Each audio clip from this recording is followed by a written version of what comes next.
Let's explore how to generate a SysML internal block diagram using the Visual Paradigm AI Chatbot. We'll start by creating an internal block diagram for a camera's image sensor.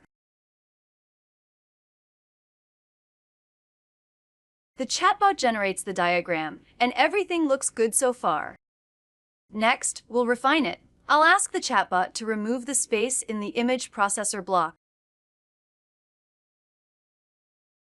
As you can see, the caption is updated instantly. The space is now removed. The image sensor should also include its own controller, so let's ask the chatbot to add that.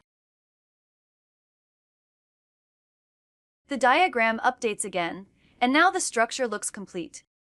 Once we're satisfied, we can click Import to Visual Paradigm to bring the diagram directly into our project. Here's the imported version, ready for further editing and refinement. Hope you find this walkthrough helpful. Thanks for watching.